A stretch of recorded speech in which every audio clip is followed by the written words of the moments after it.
back with an educational video all about nutrition.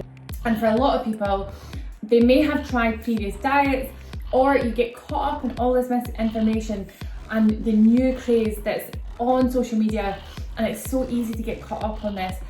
So it's almost like, okay, well, what should I do and what should I consider? You may have tried things in the past as well that maybe has seen you cut things out, or it has been restrictive. So we want to be aware of these kind of eating behaviours so that we do have a healthy relationship with food when it comes to our goals. So for many of you, it might just simply be improving your health. For many of you, it might be a more specific goal like fat loss. One huge misconception that many people make is that when starting a new health and fitness journey, regardless of the goal, that they have to cut all the foods out that they have in the house. When it comes to taking your first steps with nutrition, it's almost like, okay, where do I start? Now, there is a lot of discussion around calorie tracking and protein tracking, tracking your macro, tracking calories using these apps. Whilst I do help my clients with that, it's not hugely necessary. And I'm going to talk to you about the 3-2 method, and something that I want you to focus on. The 3-2 method is simply just a method that I came up with that helps create a little bit of a framework when it comes to eating healthily. Now, sometimes I see people that overeat on snacks, but I don't want to cut snacks out for you if that you enjoy them. So the 3 part of 3-2 represents how many meals a day you should be consuming, and the 2 represents how many snacks that you should be consuming. Now, this is not really including fruit and veg, so please do continue to eat your veg, eat your fruit throughout your day. There is obvious guidelines around fruit intake, but to be honest, if you're somebody that's not consuming any fruit right now, trying to set a goal of like 5 to 10 pieces in a day is obviously going to be a hard jump. So if you're not consuming a lot just now, have that small increase and maybe only go up to kind of 2 to 3 bits, and over time we can start building on that. So a lot of the times people will say, well, is breakfast the most important meal of the day? No, but every single meal is important.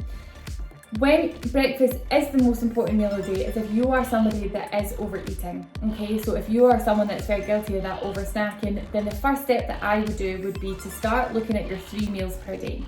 So this is the 3 part of the 2. So breakfast, lunch and dinner.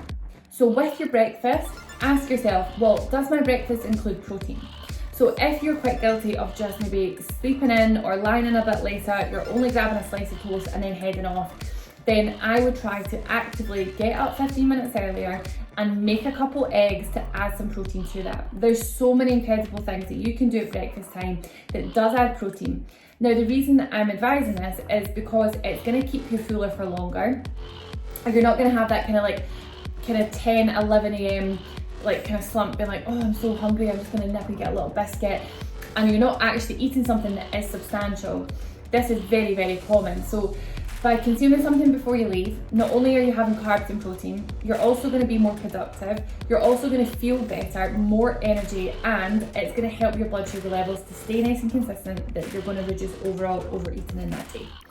So I know I gave an example of toast and a couple of eggs. However, things that you could have could be overnight oats with protein powder. If you really need something convenient, you could make a nice blended smoothie, including things like protein powder, fruits, frozen fruit, peanut butter to add in all those macros, the carbs, proteins and fats. So there's lots of things that you could have there.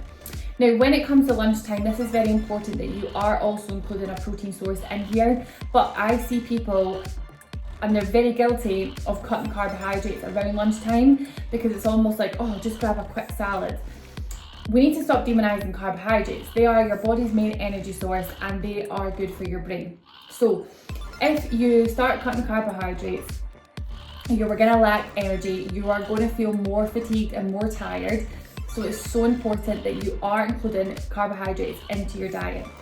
When people start fat loss phases or just trying to improve their health and fitness, I see people automatically just jump for salads and start reducing that in your lunch. There is no need to do that at all. So when it comes to your lunches, do think about your lunches being something that look like your dinners. It should contain food volume. It should be something that's going to take you a while to eat. What about leftovers from the night before? Or making yourself a nice chicken pesto pasta? Now, this is where I'd add your first snack, and this really helps a lot of my clients. When people eat their lunch, it's normally commonly between 12 and 1, and then they don't eat their dinner till later on. Sometimes that could be as late as 7 o'clock. So you're going a very large time without eating anything. So in that time, roughly between 3 and 4, I would think about having a small snack, and this is just so that those blood sugar levels are staying consistent, because we know when they start to drop, you're going to feel tired, you're going to feel hangry, you're going to feel erratic, you're going to feel irritable. You'll then have your dinner as normal. There's not much I can say on dinner except that normal dinner meals are fine. So have the fajitas, have the chili con carne, stop demonizing carbohydrates. These meals are fine, and definitely have a nice kind of balanced meal in terms of make sure there's protein, veg, and then your carbs. Don't cut them out. And then what I like to do is that commonly people overeat at night time after dinner, you know, that kind of between 8 and kind of half 9. So I always say, actually plan a snack in there, give yourself permission to eat, because that is going to, one, take away any of the guilt when you're like, oh, all I do is snack at night time. And I'm like, well, you've given yourself permission to enjoy something. You might not have had that Kit Kat with your cup of coffee at 10 a.m, but have it with your cup of tea before bed. If you're just eating 3 normal meals and then 2 snacks, it's going to reduce overall all that snacking, and you're getting plenty of protein, you're going to feel fuller, and ultimately you're going to have more energy. So I hope that video was helpful. If you do have any more questions, I would be more than happy to help. So pop them in the comments and I will be sure to have a little look and pick any questions that you do have up. And enjoy the rest of your week. Enjoy, and I'll see you soon. Bye.